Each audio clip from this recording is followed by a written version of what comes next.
Welcome to the podcast where relationships, confidence, and determination all converge into an amazing, heartfelt experience. This is Speaking from the Heart. Welcome back to episode number 142 of Speaking from the Heart. Today's guest is Heather Keeney. Heather is the founder and owner of Forward Momentum Life Coaching, LLC. She used to be an addictions counselor and an unlicensed psychotherapist until she had to retire due to illness. She's had many quote-unquote bumps in the road, from addiction to multiple sclerosis and bad relationships. Heather took all of these things and turned them into learning experiences. She realized that she didn't know who she was at the time, but now helps people learn who they are and what they want through an introspective journey. Today's episode is a little bit different than some of the other episodes that I've had, and I'm going to keep why this is a little bit different a secret until the very end. But I will say that Heather's unique story shares why it's so important to understand why we turn to drugs, especially as a last recourse, when we have gone through so many different types of situations in our life. Being able to lead by example, to gain trust, to destroy that negative self-talk in our life, doesn't always equate to being able to overcome the variety of situations that oftentimes face us, especially when it comes to the use of drugs.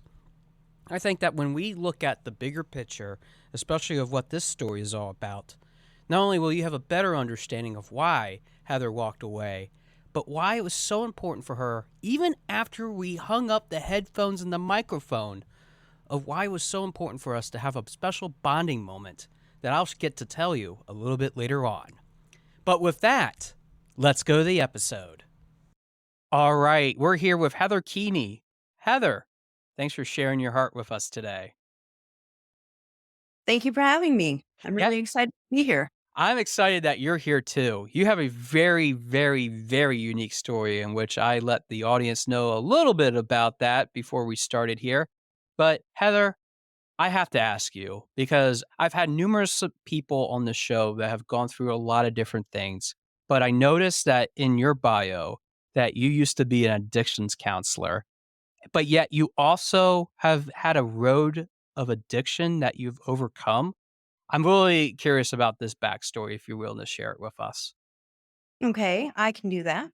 I got wrapped up in some pretty heavy duty drugs, cocaine, meth, heroin, basically you name it, I did it. I came home one day and found my husband dead on the couch. Wow. So that was kind of a smack in the face, like, you better get it together, Heather.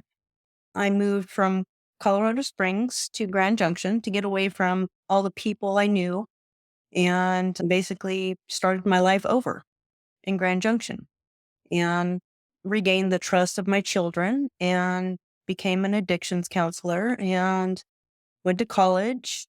I had planned to become a doctor. Dr. Keeney would have been nice, but I got sick. So anyway, it was really interesting to find out that I wasn't the only one with this story. Wow. I've had people talk about where these sort of things happen in their lives that kind of led them down this path. But before I even venture into that adventure in itself, I noticed that you were going through illness. And I'm wondering if that's what you meant earlier about having your illness. Is that connected in some way, or is that part of the overall situation that you've been in? That is very much part of why I had to stop going to school and I had to stop working. I got so sick that I couldn't walk, I couldn't maneuver the building any longer. My mind, as far as cognitive abilities, were slipping, and I had some pretty major attacks. So I ended up wheelchair bound and could no longer do it. And I didn't feel comfortable being responsible for people's mental health when I didn't feel like my mental health was up to par. Was using the drugs that you listed have anything to do with what you're going through today, do you think? Or is that not true and it's something completely different? Well, I think that, okay, I used the drugs to escape what was going on. I used the drugs to escape a bad marriage. I used the drugs to escape multiple sclerosis. I was in complete denial that I had multiple sclerosis. I was in complete denial about everything. I completely lost myself. I didn't know who I was. I had absolutely no idea who I was, what I wanted, how I wanted to get it, or even if I was capable. I felt like I had been stripped of my identity. I find that sometimes when we make bad choices, which I'll tell you some of my bad choices. I mean, I've messed around with married women. I messed around with the fact that I was using porn as an addiction tool myself, actually dealing with other women in not only activity that I'm not proud of, but I also was not happy with who I was. And as a result, I was feeding this dark hole that was never going to be fed. And I think that both you and I, although we're coming from it at different angles, have overcome that in many different ways. So, with that said, Heather, what led you into now wanting to do coaching to help others? What's that passion that you have? Is it driven by the fact that you don't want people to go through what you have been through, or is it for some other reason? Well, it's partially that I don't want people to have to go through the things that I've gone through. But what really struck me was I had a really major attack. I went completely paralyzed from my chest to my toes. And I ended up in the hospital for like 17 days, learning how to function. So obviously, I was very angry for a very long time. And I rehabilitated. And I even taught myself to take a few steps, literal step. I'm able to take care of myself. I am all but fully functional as far as being able to take care of myself. I don't want people to have to go through that. And what else I didn't want them to have to go through was to feel like they were all but dead. I didn't want them to feel like they wanted to give up, like they had nothing left to give. After I got finished being angry and realized a lot of my friends were telling me, Heather, you know what? You'd be a really good life coach. You've got a heck of a story. Why don't you share it with people? So I figured, okay, I'll look it up. What's a life coach?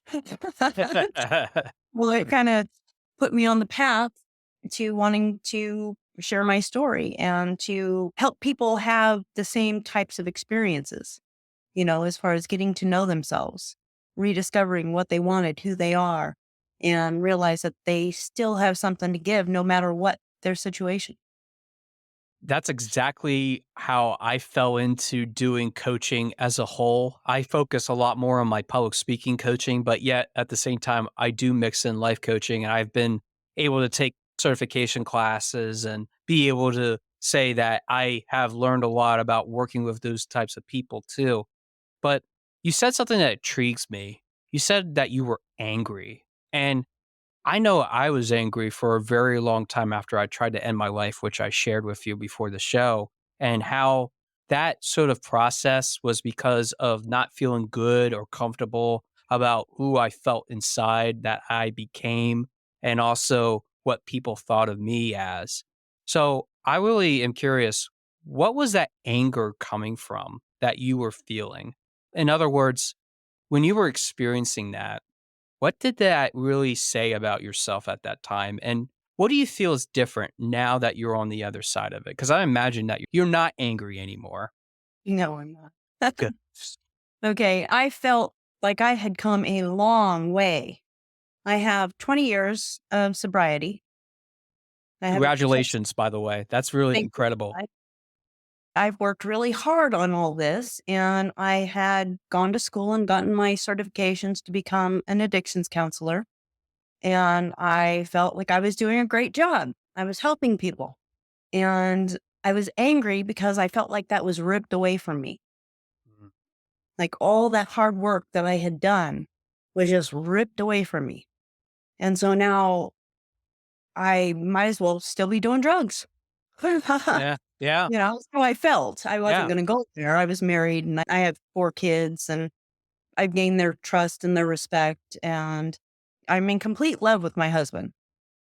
I'm very deeply in love with my husband. He is a wonderful man. He is not abusive at all. I don't think he got an abusive bone in his body.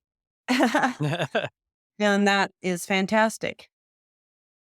So it's nice to not be angry. It's nice to find something that I can do. So that's one thing I would be grateful for the pandemic, because that kind of opened my eyes and it's like, oh, I can do that remotely.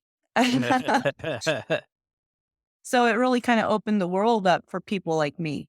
So let me get this straight, because not only have you been through multiple sclerosis and you are continuing to fight that battle, I see that. And I want to say, regardless of whether I see it or not, I see a beautiful person that is willing to work on not only themselves, but others. So I just wanted you to know that personally from me as one coach to another. But you also talked about the fact that you've been through drugs. You make it sound like you also have been through the ringer when it comes to relationships too. And I'm wondering if you could share a little bit about that. Yes, I have definitely been through the ringer with relationships. My late husband was very abusive, verbally, physically, financially, emotionally, any way you can think of. He was very abusive. Of course, I was still upset when I came home and found him dead on the couch. But then again, I wasn't quite so upset because he could no longer hurt me. But it was damaging because I had to break my little girl's heart. So that was rough. But I no longer allow myself to end up in those types of situations anymore. And that was part of why I used the drugs, because I was in that kind of abusive relationship. I had to escape. Now that you're on the other side of it, because you are, and I'm so proud because hearing 20 years of sobriety, I know people that have gone through alcohol and all kinds of other sort of substance abuse, and they are a different kind of person. And in a way in which I feel that they have gone through a lot of different things, and now they are seeing things about themselves that maybe they haven't had a chance to do. What would you say is possibly the most remarkable good thing that you've done since all these things have happened that define who you are today? In other words, if I were to come up to you and be like, what's the one thing that you're proud of? What are you proud of the most? Wow. I'm proud of finding who I am, just rediscovering myself. I am proud of being able to answer all those minuscule questions like, where do you want to go to dinner? Or what do you want to watch TV? Or whatever. Those tiny little questions that I used to hide from. Ask me what I want to do with my life. I want to be a life coach. Whatever you ask me, I've got an answer for it. It might not be the perfect answer, but it's my answer. I have found my voice. That's so important, is that you have your own voice. That's essentially what I do for my coaching as well. But even with that, I want people to feel like they can express themselves. And I've had guests on recently that have talked about the importance of being able to share that authenticity, the ability to do that. And yeah, I do this through the podcast. And there are a lot of things that I have not shared. And as a matter of fact, Heather, one thing I shared earlier that some people probably didn't even know that I'd gone through, I shared now for the first time, and I'm really interested in what people will respond to me as a result of that. But you saying that you're proud of all those things, it makes me curious. Was there something that helped you to get to that step that wasn't because of drugs, that it wasn't because of something that you relied on? Was there people that helped you along the way? You talked about your husband that you're with now. I'm sure he's been a great influence, but I'm wondering if you want to mention anybody else that might have been a big help, or maybe there was something that you did, because I think sometimes it's hard to pick ourselves up by the bootstraps to say that we need to keep trudging along. And for somebody that's been through the number of things that you have, I have to tell you, you're probably one of the few guests I've had on this show that have gone through so many different types of things, and they're willing to tell all about everything that they've been through. So I'm curious, have there been people, have there been processes? What exactly did you do to get to where you are helping people with their own situations? Well, the number one person that has helped me through this actually is my husband. And the only reason I can say that is because he gave me room. He gave me enough room to allow me to be myself. He gave me room to discover who I was and what I wanted. He's very supportive. When I said I wanted to go to school, he was like, okay, let's get you to school. And when I said I want to be a life coach, he said, okay, let's see what we can do about doing that. He's a very supportive, kind person. He's not perfect, of course. I mean, he is a spouse. Anybody that's ever been married knows that we all drive each other crazy. That's just part of life. Thankfully, I don't have to worry about that because I'm still single. So don't worry, Heather. I don't relate whatsoever. But for all my listeners out there, I've heard your stories. You don't have to tell me again. And my children really helped me out too. My daughter used to follow me wherever I went because she was afraid mommy was going to be doing something stupid. Because mommy was usually doing something stupid, Mm. but she gained trust. My son gained trust.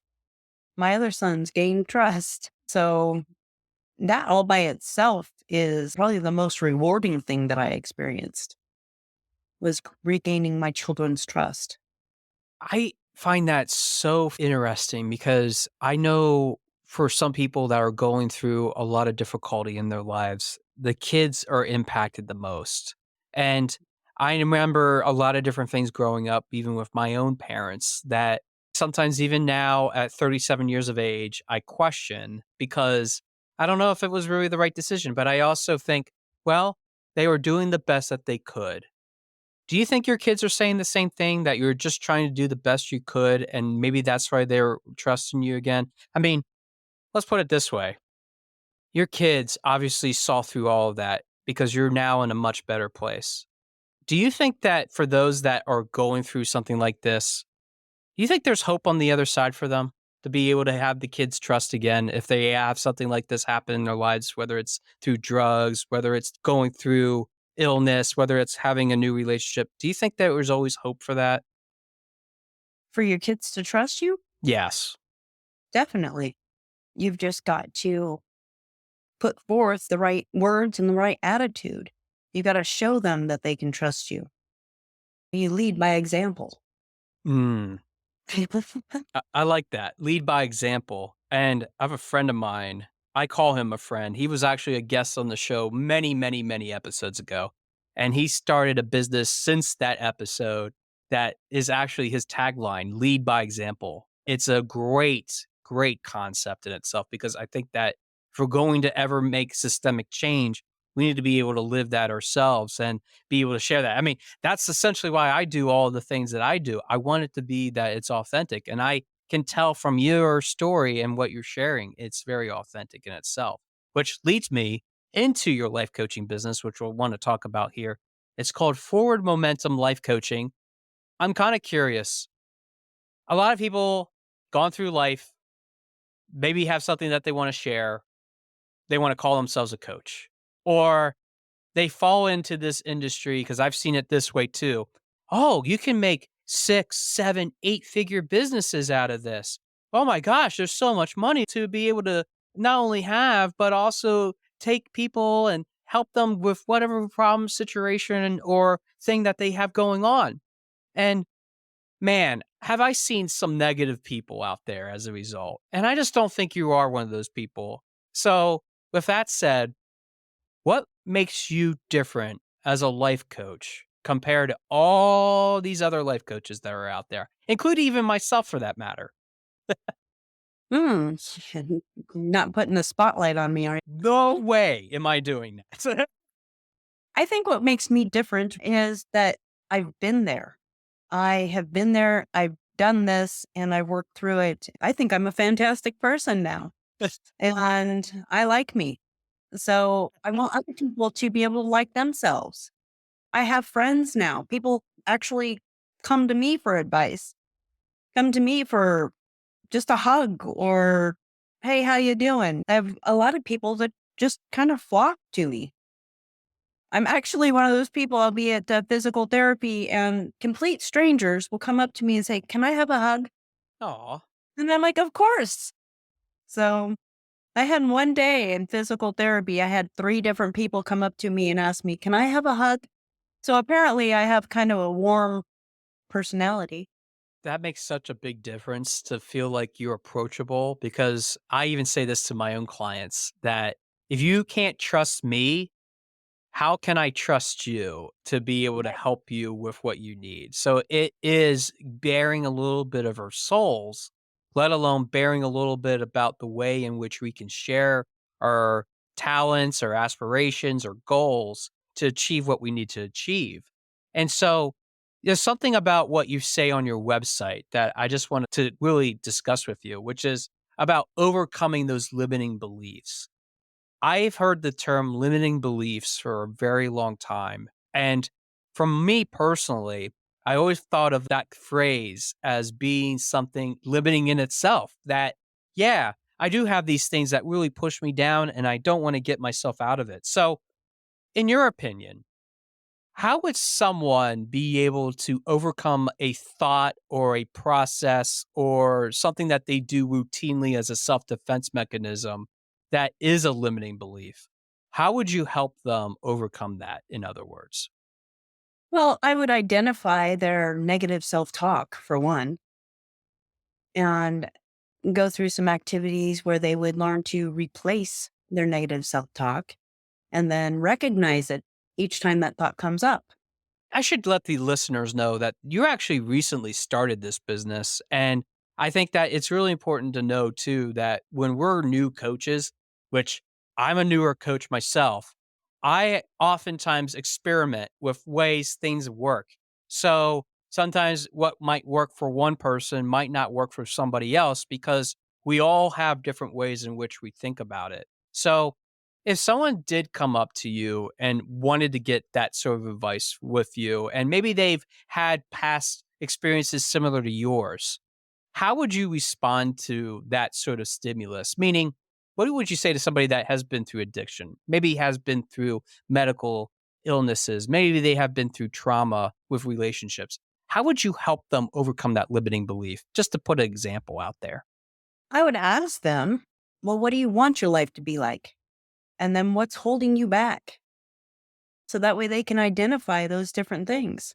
I think finding and identifying sometimes can be so tough, especially when we have not only those things that kind of surround us and make us feel inadequate, but we also have to figure out what are the ways in which we can navigate through it while being self-accepting, which is another thing that I notice about what you have is self-acceptance. So when you use the term self acceptance, first off, I wonder if you can define that for our listeners, what that means to you and how you would interplay that with a coaching relationship.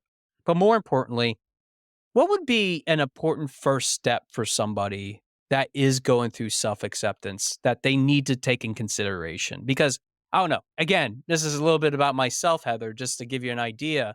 I was not accepting of not only the things that I was able to accomplish, I would achieve a lot of things. I have 2 master's degrees, I have a bachelor's degree, but yet I was never accepting of what I obviously achieved, let alone have the potential to achieve.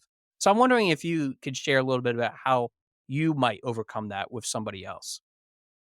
Well, I'd probably ask them why they're comparing themselves to others or what's keeping them from seeing themselves the way that they are. What's stopping you from seeing yourself as somebody with that kind of an education? That's a lot of work. So, what keeps you from being able to see that as that kind of accomplishment? Oh boy. Well, there are a lot of things that have held me back from being able to see that accomplishment. And even some of the people that are some of my friends are probably literally screaming at me right now, being like, Josh, we've told you how many times you didn't listen. But I find that we often have to figure out what time we're ready to listen to it to be able to make that progress. Because, yeah, you can keep spewing it, spewing it, spewing it, but it doesn't mean that I listened to it because it's the way that you said it. And it's also the way in which it hurts to really overcome that feeling of not feeling good about yourself or not willing to feel like I am good enough to be able to be accepted. So, Heather, we're almost at the end of our time, and I had this one final question that relates to your story and just what you have achieved. Because too often, I think that we get wrapped up in the fact that, oh, here's another story of somebody that's gone through it and gotten to the other side, whoop-de-doo. And let's be real, a lot of people just glance right over it. And that's so sad because you did put a lot of work into this to get to where you're at. It is undeniable what you've been through. Most people probably would have never survived. So I know I have some people out there that are listening to this and they're trying to find hope. And they're really trying to find that authentic version of themselves, whether that's personal, whether that's professional, regardless of what that situation is. Do you have any advice for them, especially somebody that has gone through a lot of these different situations in your own life that you could share with them today? Just one piece of advice. What would you give them?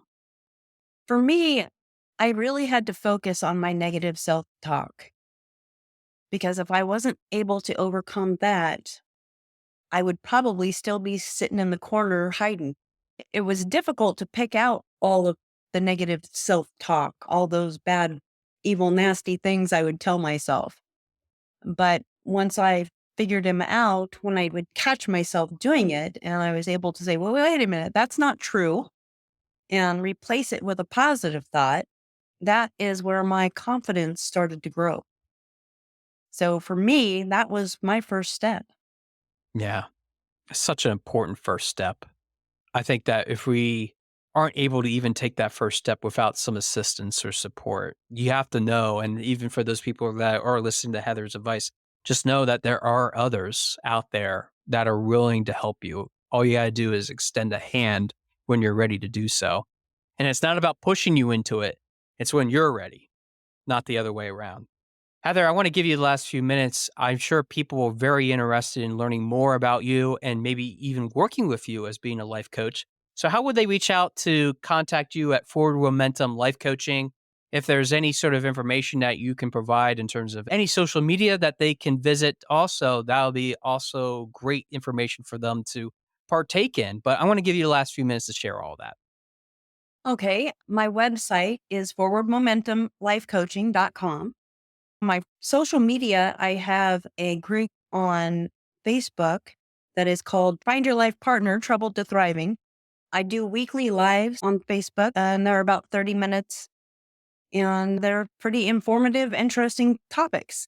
I get a lot of good feedback on that. If you want to speak with me directly, just email me at heather@forwardmomentumlifecoaching.com.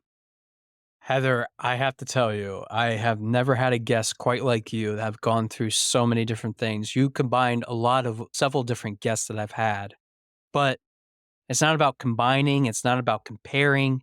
This is about you and your individuality and that you've been through so much. And yet you're still willing to push it forward and share your story with so many people to give hope. And I think that's the most beautiful thing about all of what you've shared is that for many people, being able to share that, they would never, ever, ever do that because they would be afraid of the shame, the persecution, maybe even the judgment. But yet, you are willing to put that all out there for an important moral life lesson. And I learned a lot from you today as a result of that. And for all those reasons, Heather, thanks for being on Speaking from the Heart. You not only spoke from the heart, but you definitely have a special place in my heart when it comes to not only what you've been through, but yet what you're going to achieve. And as being a newer coach, I have to tell you, you're going to rock it. You're going to do real good. And I'm encouraging you and cheering you on from the sidelines. So I wish you luck in that. And thank you so much for being on the show. Thank you. Appreciate it very much. Again, I want to thank Heather for being part of the show and sharing a little bit about herself. I have to say, there might have been a lot of gaps of knowledge and information, especially as you listen to this episode, unlike other guests I've had, that might be asking you even more questions about what Heather's story is really all about. What got her into some of the situations that she's been through? What has caused some of these aspects happening in her life? Now, part of the process that I usually have with my guests is I always ask them before we even hit the record button, who we should not talk about, what are some off-limits subject matters, etc., etc. Because as part of even this show, I don't believe in coercing people to talk about things in which they don't feel comfortable talking about. And as you can imagine, this whole entire show is unscripted.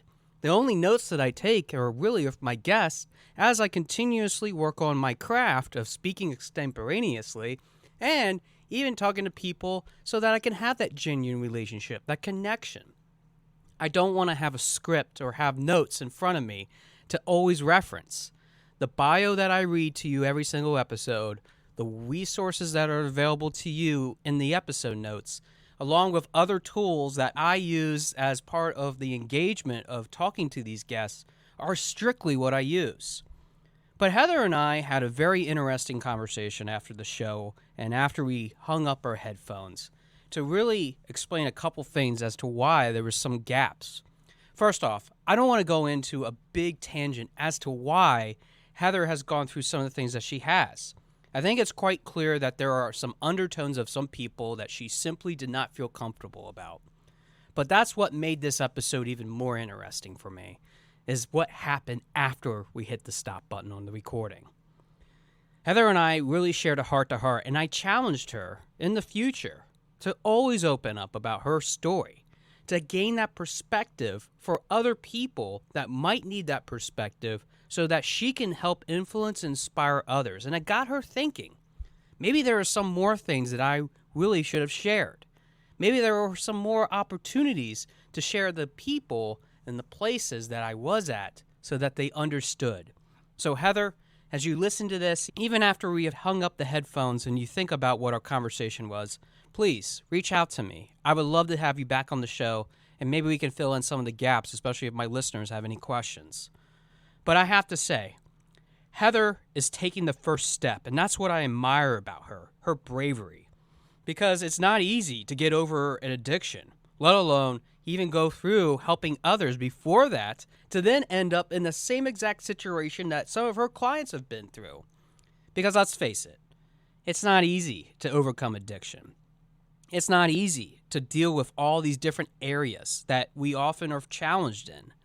Because sometimes we have the people in our lives that push back, make us feel afraid to share, and overall, make us feel crappy inside, thinking that we've done something wrong.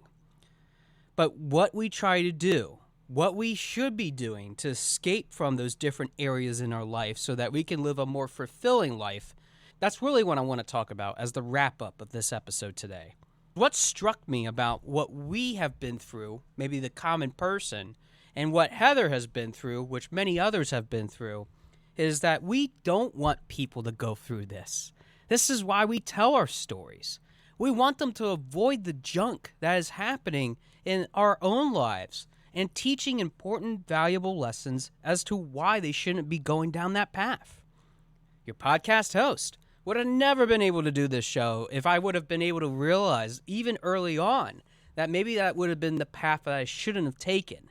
Trying to hurt myself, getting involved with people that I should have never gotten myself involved in, but more importantly, realizing that I had to overcome stereotypes, things in which I have to still work on to this day, that those people that always want to say shit about me or even have all kinds of other attitudes about myself, I just need to push away because they are not worth my time or the effort that I put into it. Why share these things? Why go through this process? Why always create that connection? Why even bother, like in my life, to even share these aspects with you? As I've always said, we're in this together. These are the connections that we need to be making.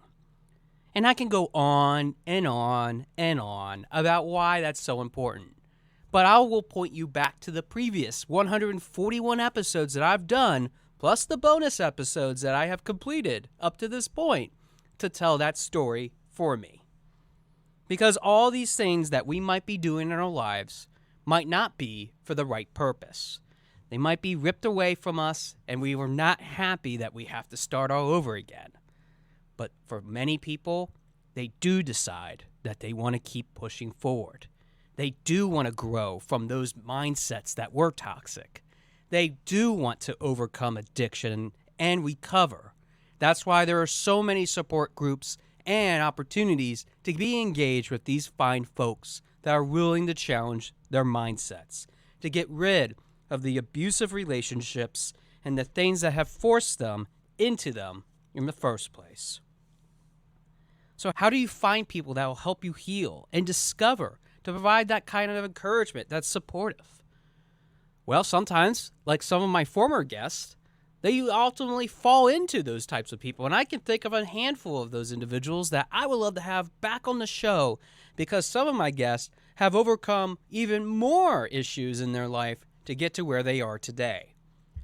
Sure, that might make us human to know that we have to overcome over and over and over again with a variety of different things that we have in our life, sometimes even coming back up yet again to create that support, to create that kindness, to garner that trust that we need to have in order to facilitate the growth process. But as Matthew Rhoda, going all the way back to my early 20s episodes, even said, you have to lead by example. And he didn't necessarily say that, but he's been doing that. An update on many different types of people on this show I would love to have at some point, especially Matthew's story that has taken such a turn for the better even after our show. But we have to be there for people. You have to like yourself first to be able to do that, to keep moving forward. Heather even admitted that at one point in her life, she wasn't happy with herself. But at the same token, she realized that she had to change that mindset, which is why I'm so proud of her for doing podcasts, for even doing this episode today.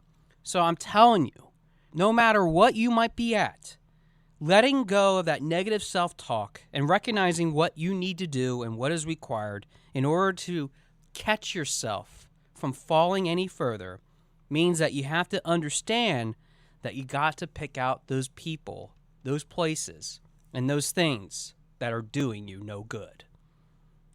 Now, I know part of this whole story, this whole process on the show of Speaking from the Heart has always been about having this great accolade, giving you encouragement, giving other people encouragement as to what they're able to overcome. But there's still so much about Heather's story that even I myself am struggling to figure out what is it that I really want to leave and impart as wisdom to you today, my listeners that have been following along. But it's quite simple.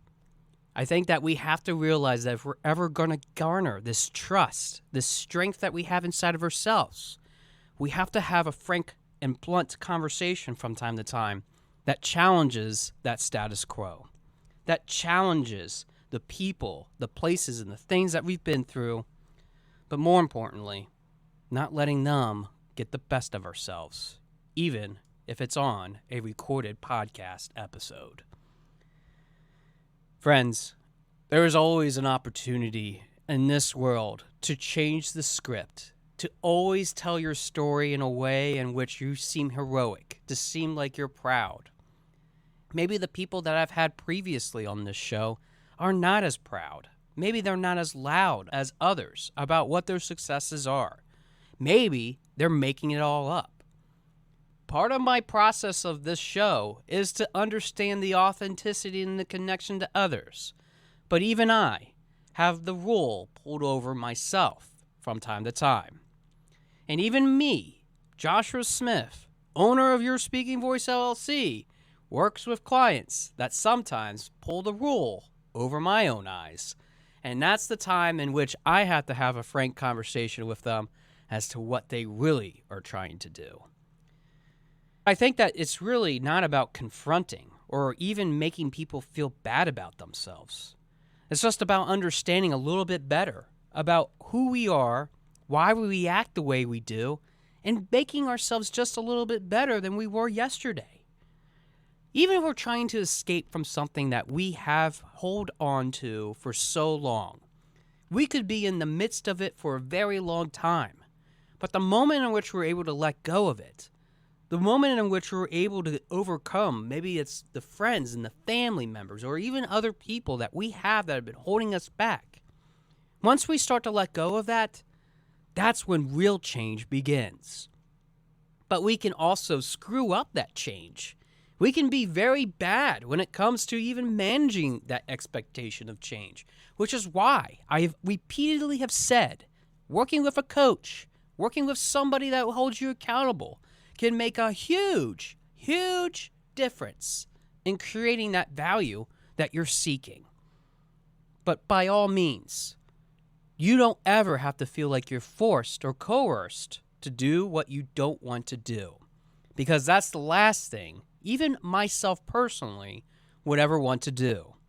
And any well-mannered coach that has training, that has that understanding of a listening ear, and is willing to help you, would also respect those boundaries as well. Now, don't get me wrong. Heather was a fantastic guest.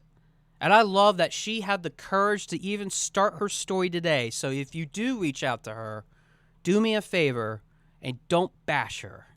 Don't make her feel like she should have not shared her story, because what it means to go through this process is to gain the confidence and a little bit more knowledge of what it means to keep moving forward. So Heather, I want you to know personally, from the bottom of my heart, I can't wait for you to be willing and open to share even more of what your story is all about. Friends, I don't know where you are at in your storytelling adventure, or even what you want to share next. But sharing is caring.